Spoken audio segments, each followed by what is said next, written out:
오늘의 말씀은 나는 예수님처럼 십자가의 고통을 인내하는가? 라는 제목. 마가복음 15장 1절로 22절입니다. 첫 번째 주제, 예수님께서 빌라도에게 넘겨짐입니다. 15장 1절. 아침에 수제사장들이 즉시 장로들과 서기관들과 온 공회와 협의하고 예수님을 결박하여 끌고 가서 빌라도에게 넘겨주니, 예수님은 어떤 죄도 없었지만 강압적으로 종교 지도자들로부터 새벽에 잡혀와서 아침에 빌라도 총독에게 불려갑니다. 유대교 종교 지도자들에게서는 기소권이 없기 때문에 로마 총독 빌라도에게 예수님을 유죄로 재판해 달라고 고소한 것이죠. 2000년 전에 예수님의 재판이 공정하게 이루어져 있지 않은 것이 후진적인 과거라고 치부하기에는 오늘날 대한민국을 보니까 여전히 공정과 상식이 무너져 있지 않습니까? 대한민국의 정치를 봐도 박정희 전두환 독재를 그렇게 혐오하던 586 세대들이 자신들이 기득권이 되니까 내로남불이 돼버렸어요. 그래서 민주당의 독재가 지금 시작되고 있잖아요. 그래서 인간은 견제하지 않으면 누구나 독재하려고 한다는 것을 알 수가 있습니다.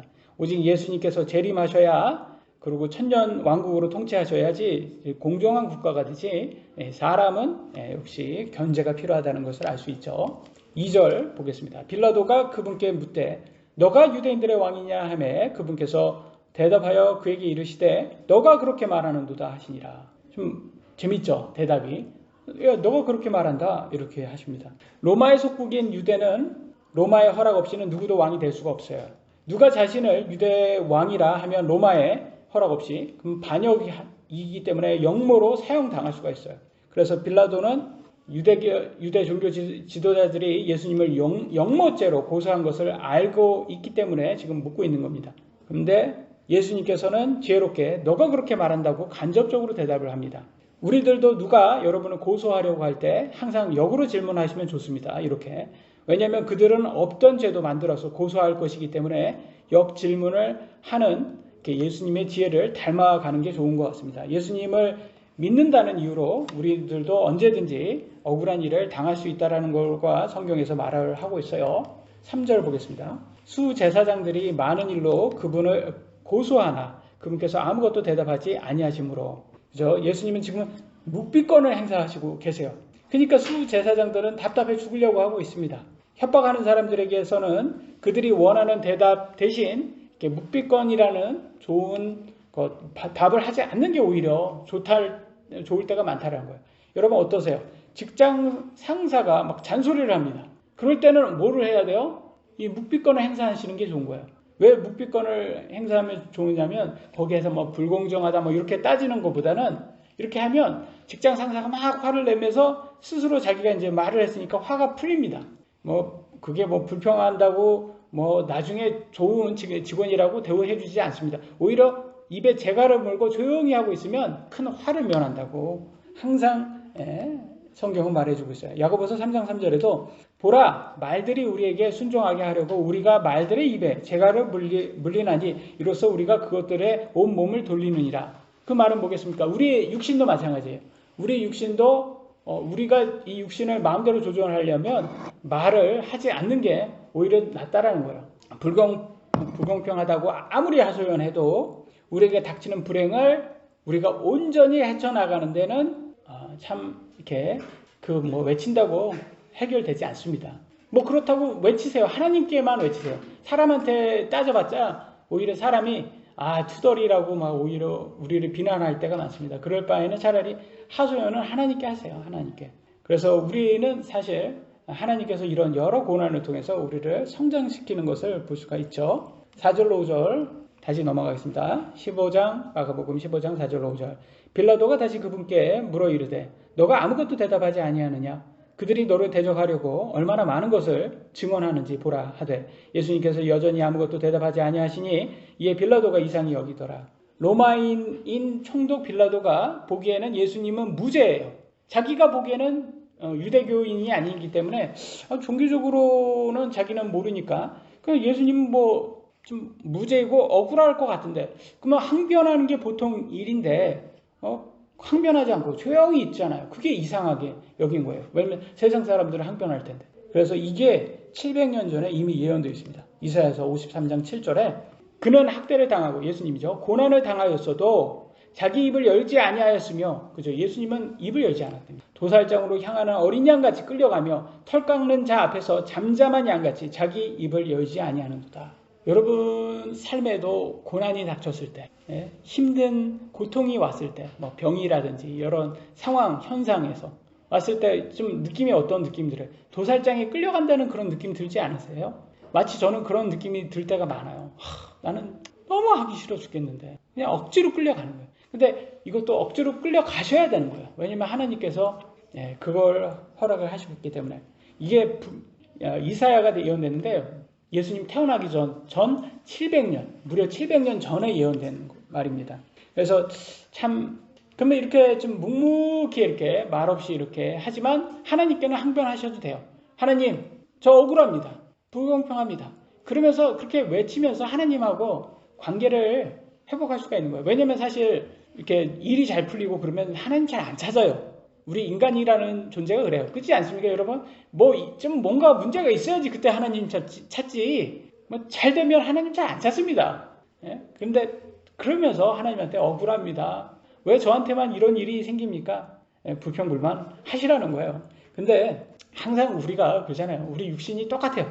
컨디션 좋으면 야, 하나님이 나한테 유익하라고 이런 고난도 고통도 허락하셨구나 그러면서 와, 굉장히 많은 걸 깨달은 것처럼 막 해요. 그런데 컨디션 딱 안 좋아지잖아요. 다 필요 없어요. 그냥 다 필요 없어요. 그냥 그 막 떼쓰는 아기가 되는 것 같은, 막 어린애 떼쓰면서 아, 나 이거 왜 주냐고 막, 저는 마냥 떼를 쓰더라고요. 컨디션 안 좋을 때는.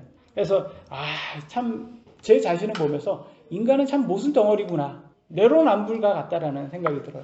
세상에 여러분 따뜻한 아이스 아메리카노가 있습니까? 따뜻한 아이스 아메리카 한 잔 좀 주세요. 웃기잖아요. 그러면 반대로 여러분 고통 없이 열매를 얻을 수 있습니까, 세상에?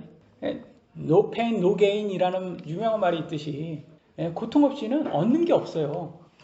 그 말은 뭐겠습니까? 다시 말해서 저한테 하나님께서 뭐라고 말해요? 야, 너 운동 없이, 근력 운동 없이 너 건강해질 수 있어? 라는 거와 마찬가지예요. 근데 저는 운동은 하기 싫어 죽겠는 거예요.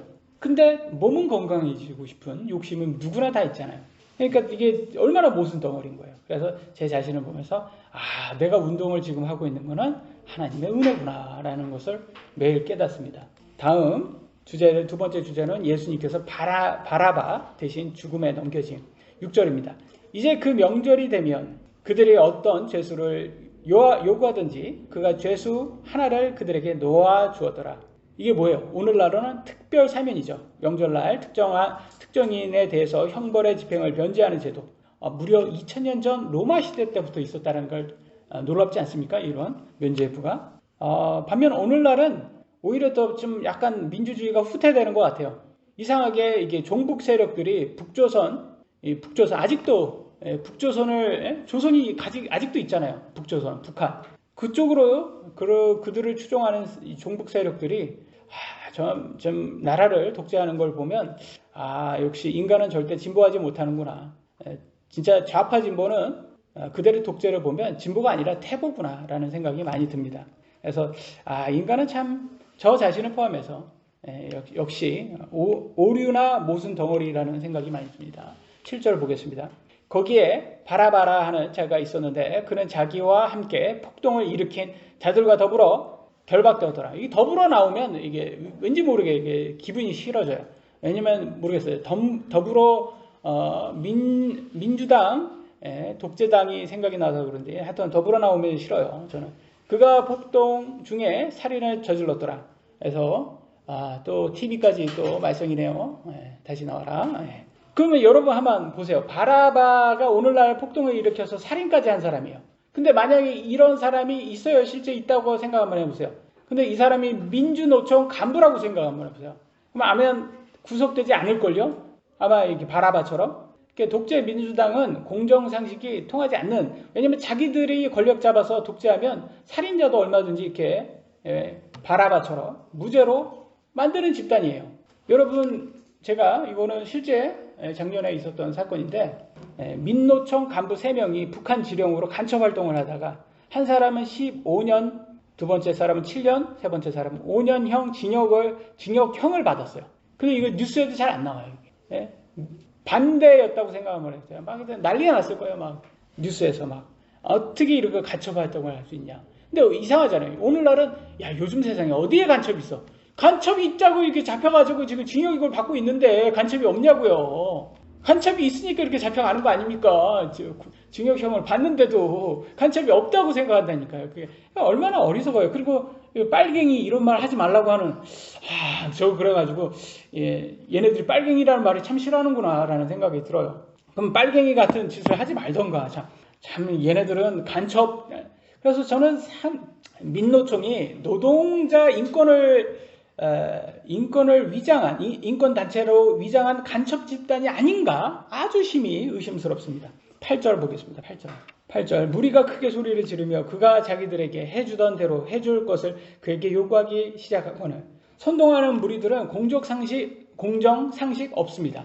살인자가 특사로 사면되어도 오직 자신들이 원하는 대로 예수님을 죽이라 합니다. 왜냐하면 예수님이 그들의 밥그릇을 위협하기 때문이죠. 정치 권력이라는 밥그릇에 중독된 그들은 공정상식 정의가 그들이 만드는 거예요. 자기 편이면 무죄, 상대편이면 무죄여도 유죄. 진영 논리라고 하죠. 이런 거. 북한, 중국처럼 그들의 독재가 공정상식 정의가 되어버리는.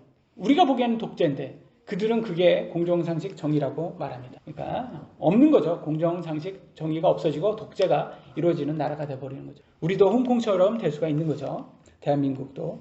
9절로 10절 빌라도가 그들에게 응답하여 이르되 너희는 내가 유대인들의 왕을 너희에게 놓아주기를 원하느냐 하니 이는 수제사장들의 시기로 인해 그분을 넘겨준 줄을 그가 알았기 때문이더라. 빌라도 총독은 예수님이 무죄한지 이미 알고 있었어요. 이미 시기로 넘겨준 거. 근데 수제사장들이 시기질투로 예수님을 고소하여 사형하려는 그들의 의도를 파악한 거죠. 네, 15장 11절로 12절을 보면 빌라도의 좀 속뜻이 나옵니다. 그러나 수제사장들이 사람들을 선동하여 그가 도리어 바라바를 그에게 놓아주게 하매 빌라도가 다시 그들에게 응답하여 이르되 그러면 너희가 유대인들의 왕이라 하는 자는 내가 어떻게 하기를 원하느냐 하니 수제사장들의 선동으로 살인자 바라바는 풀려나고 예수님은 사형하기를 원합니다. 마치 오늘날 선동으로 대한민국을 독재하려는 민주당처럼 1심 유죄받은 이재명은 무죄로 풀어주고 대통령을 탈핵시켜서 구속시키는 지금은 풀려났지만 참 이런 선동에 참 인간이 약하다라는 걸 알 수가 있죠. 우리는 사람 말을 믿지 말고 성경 말씀을 믿어야 되는 이유가 왜냐하면 사람은 선동에 너무 약하기 때문에 자기에게 이득이 되면 인간은 누구나 거짓말 할 수 있는 존재입니다. 맞지 않습니까 여러분? 그러니까 우리는 사람 말을 믿지 말아야 돼요. 근데 여러분 세상 보면 어때요? 악인이 오히려 더 잘 사는 것 같지 않습니까? 근데 그 성경에도 그렇게 나와 있어요. 악인이 더 잘 산다고. 시편 37편 7편에 주 안에서 안식하고 끈기 있게 그분을 기다리라. 우리한테 뭐라고 하나님 말씀하십니까? 기다리랍니다. 자기 길에서 형통한 자나 사악한 꾀를 이루는 자로 인해 초조해 하지 말지어다. 왜냐면 세상을 보니까 사악한 자가 더 형통한 거예요. 그러니까 우리 마음은 초조해지는 거예요. 이게 말이 되냐. 예수님 믿었는데 왜 우리한테는 이런 육체 안에 가시, 이렇게 병이 생기고 세상에 이렇게 좀 병도 안 낫고 오히려 더 사악한 사람은 오히려 더 잘 먹고 잘 사는 것 같고 좀 초조해진단 말이에요. 근데 하나님께서는 인내해라. 왜냐면 때가 되면 하나님이 심판하신다. 이걸 믿어라라는 거예요. 그러니까 믿는 게 절대 쉬운 게 아니에요, 여러분. 신앙생활은 여러분 하나님의 은혜로 하는 겁니다. 우리 능력으로 할 수 있는 게 아니에요. 왜냐면 너무 어렵잖아요. 이걸 믿기가. 눈에 보이지 않는 걸 믿기가. 세상은 눈에 보이는 거는 세상 사람, 사악한 사람이 형통하다니까요. 근데 이거 좀 공정하지 않는 것 같아요. 근데 하나님은 그래도 참으라는 거예요. 왜냐면 너희는 예수님 믿었기 때문에 영생을 얻지 않았냐. 쟤네들은 형통해봤자 7, 80년밖에 안 된다.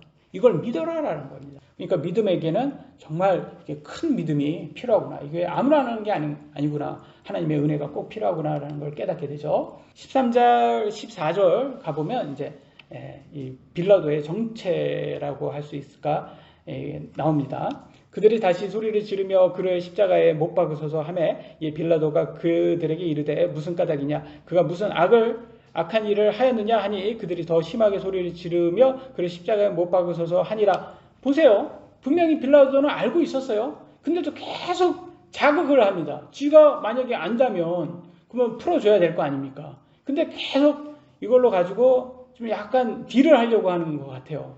왜냐면 이 사람은 정치인이었기 때문에 풀어줄 생각이 없었다라는 거예요. 이 사람은 항상 이렇게 이미 답을 정한 이런 사람들, 그런 사람들은 설득을 할 수가 없어요. 그래서 저는 좌파라고 하면 좌파 지지자들은 설득할 생각이 없어요.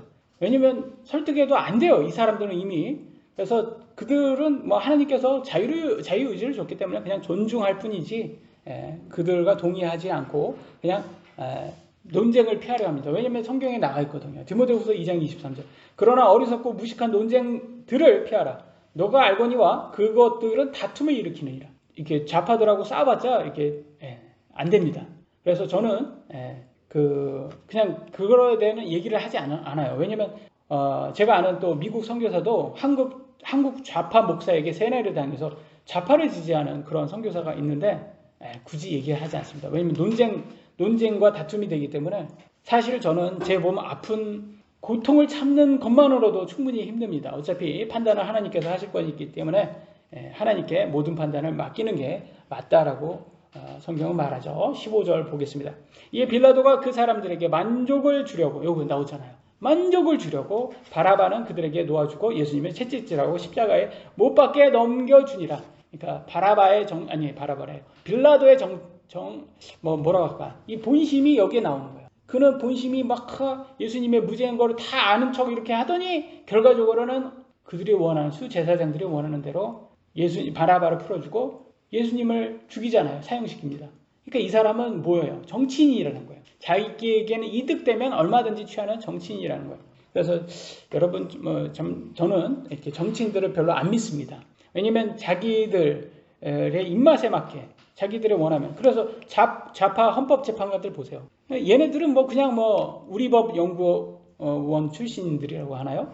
얘네는 무조건 찌거나 마나 그냥 다 얘네는 좌파들이 원하는 그 좌파 카르텔의 입맛에 맞춰서 할 거기 때문에 그래서 사실 그래서 저는 그들을 또 뭐라고 할 수도 없는 게 우리가 만약에 그 자리에 가서 있다고 생각 한번 해보세요. 여러분이 그걸로 굉장히 이득을 취한다고 생각 한번 해보세요. 여러분은 안 하시겠습니까?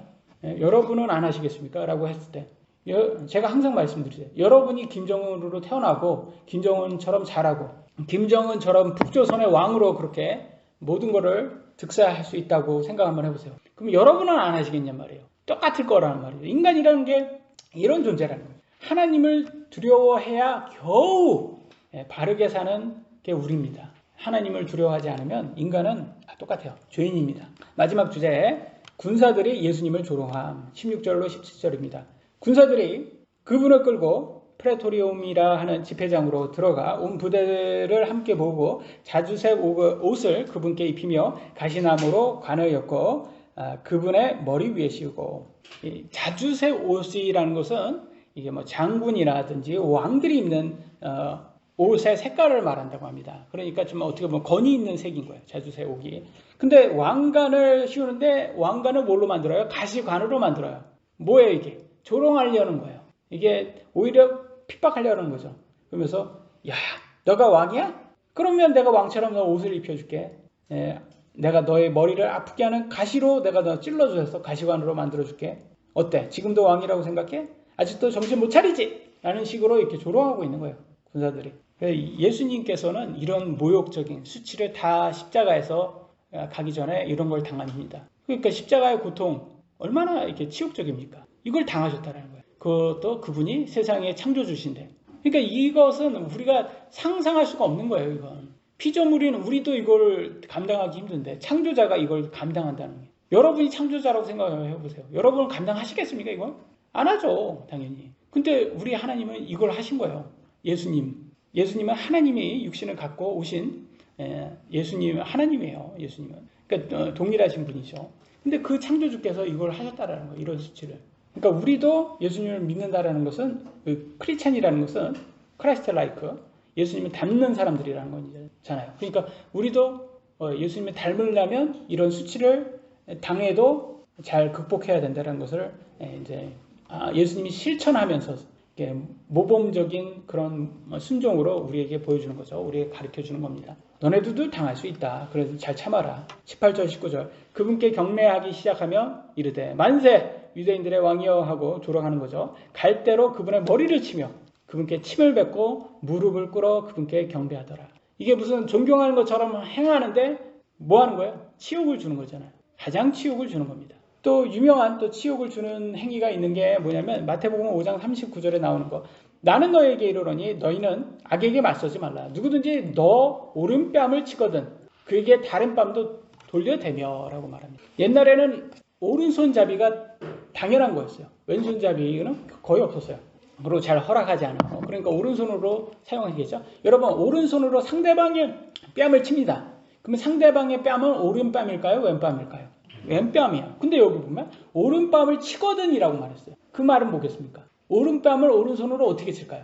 왼손으로 치는 아니죠. 오른손잡이였다니까 그때 당시에 사람들. 근데 오른뺨을 상대방의 오른뺨을 오른손으로 어떻게 쳐요? 손등으로 쳐야지. 예? 손등으로 쳐야 되는 거예요. 여러분 뺨을 맞을 때 손등으로 맞으면 더 수치스러운 거예요. 그러니까 이거는 옛날에는 로마 시대 때는 이걸로 유대인들 당시 때는 이거는 왜 쳤냐? 이거는 뭐예요?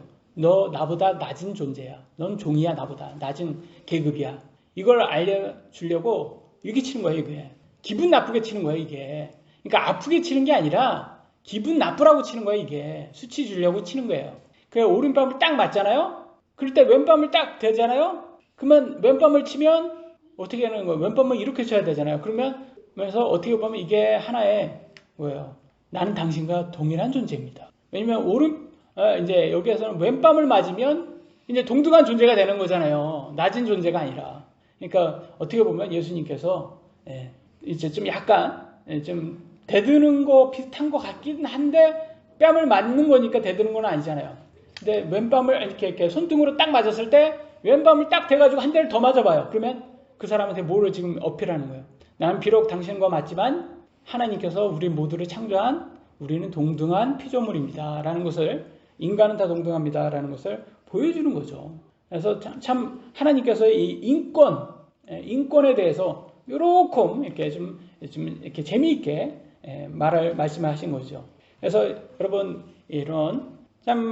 이런 것들을 봤을 때 예수님이 어때요? 참 수치를 얼마나 십자가 가기 전에 얼마나 수치를 당했는지 우리가 이게 몸소 보여주시잖아요. 이런 걸 볼 때 우리는 과연 십자가의 고통, 예수님의 십자가의 고통을 우리는 감당할 지금 마음이 있나? 우리는 오히려 예수님을 믿는 이유가 우리의 번영과 만사 형통과 소원 성취를 위해서 예수님을 믿지 않았나라는 그런 생각을 많이 하게 됩니다. 그러나 우리가 조심해야 되는 것 같아요. 그래서 그런 식으로 우리가 우상을 만들 때가 많습니다. 다시 본문으로 20절, 21절. 그들이 그분을 조롱한 뒤에 그분에게 자주색 옷을 벗기고 그분에게 도로 그분의 옷을 입혀 십자가에 못 박으려고 그분을 끌고 나가니 알렉산더와 루포의 아버지 구레네 사람 시몬이 시골에서 와서 지나가매 그들이 그에게 억지로 그분의 십자가를 지게 하고. 이 말은 뭐겠습니까? 다른 사람에게 지나가는 사람 붙잡아서 로마 군인이 너가 십자가 들고 가라고 하는 것은 예수님 지금 상태가 십자가를 도저히 갈 수 없는 상태라는 거예요. 왜 그렇겠습니까? 채찍으로 때려서 반 죽인 거예요. 예수님을. 이미 십자가에 달리기 전부터 이미 죽게끔 거의 로마 군사들이 그렇게 학대를 하고 핍박을 한 거예요. 그러니까 겨우겨우 자기 몸만 가지고 십자가에 매달려 가기 전부터 그냥 억지로 간 거예요. 이 말은 거의 끌려가다시피 간 거예요. 힘이 없는 상태예요.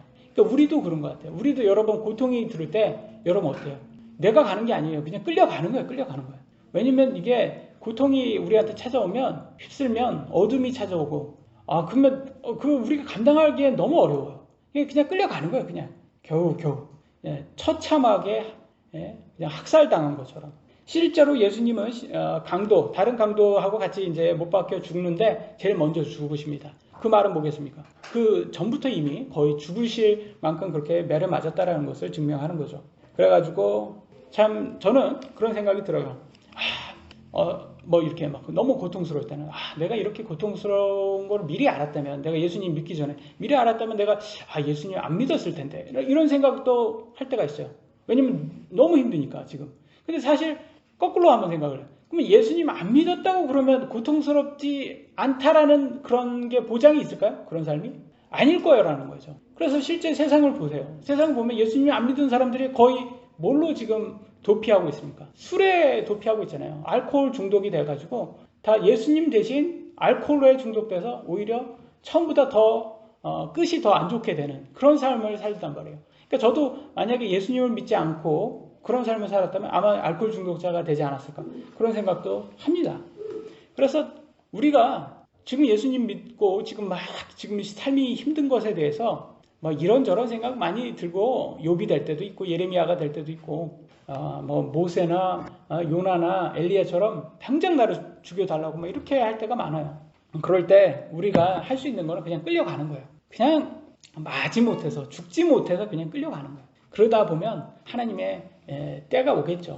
그래서 하나님을 믿고 그냥 예수님처럼 끌려가는 겁니다. 15장 22절 마지막 구절입니다. 그분을 골고다라 하는 곳으로 데려가는데 이것을 번역하면 해골의 장소라는 뜻이라. 여기에서 이제 십자가 사형을 예수님이 받습니다. 어땠습니까, 여러분? 구원자, 이 땅을 구원하시려고 오신 예수님이 이렇게 초라하게 죽는 모습, 좀 사람들에게 좀 약간 좀 김 빠지는 좀 실망스러운 그런 모습을 이렇게 보이는 것 같아요. 그죠? 그래서 많은 제자들이 낙심을 합니다. 우리는 그분이 우리를 구원해 줄 거라고 믿었는데. 근데 하나님은 참 서프라이즈를 좋아하신 것 같아요. 3일 딱 뒤에 예수님을 죽음에서 부활을 시켜요. 짜잔 하면서. 왜냐면 죽음을 이길 수 있는 것은 오직 하나님만 하실 수 있고, 그 예수님은 부활하셨다는 것은 하나님의 아들이라는 것을 증명하는 거거든요. 그래서 우리가 예수님을 우리의 구원자로 확실히 믿을 수 있게 되는 거예요. 아마 여러분 보세요. 뭐 부처라든지 많은 훌륭하신 분들 있잖아요. 종교적으로 이슬람교 무하마드라든지 뭐 공자맹자라든지 뭐 철학자들이라든지 굉장히 세상에 훌륭한 사람 많습니다. 저는 인간적으로 굉장히 존중하고 그분들의 이 말에 대해서 많은 것을 깨닫기도 하고 배우기도 합니다. 근데 그분들은 죽고 나서 부활 못했어요. 대단하신 분들이지만 무슨 차이인지 아시겠죠? 예수님은 우리에게 이 땅에 오셔서 우리는 원수 갚기를 원했지만 예수님은 용서를 가르쳐 준 거예요. 여기에서 용서해라 이거예요. 자신이 몸소 자기를 죽이면서 원수 갚음은 오히려 사람을 더 그냥 악으로 끌고 가지 용서 외에는 답이 없다라는 걸 알려준 거예요. 그잖아요, 여러분. 누가 여러분에게 나쁜 짓을 했어요. 그래서 여러분 원수 갚았어요. 그러면 여러분 피해 받은 게 어떻게 보상이 될까요? 아닐걸요. 그냥 원수 갚아도 허탈해질걸요. 그냥 차라리 원수를 용서를 함으로 그냥 하나님께 맡기는 거예요. 하나님께서 다 하실 거다. 이것도 하나님께서 계획하신 거다. 그래서 저는 어떻게 생각을 하냐면 자유의지가 있잖아요. 우리에게. 이게 자유의지가 하나님께서 다 허락을 하셨어요. 자유의지를 하나님이 미리 아시잖아요. 그걸 다 아시고 하나님께서는 그분의 계획을 쌓은 거예요. 그러니까 우리에게 일어나는 모든 일은 우리의 자유의지 플러스 하나님의 계획이라는 거예요. 그러니까 우리는 놀랄 것이 아니라 끝까지 예수님처럼 십자가의 고통을 물론 힘들지만 끌려가는 거예요. 뭘로? 하나님의 은혜로. 여기까지 하도록 하겠습니다. 기도하시겠습니다.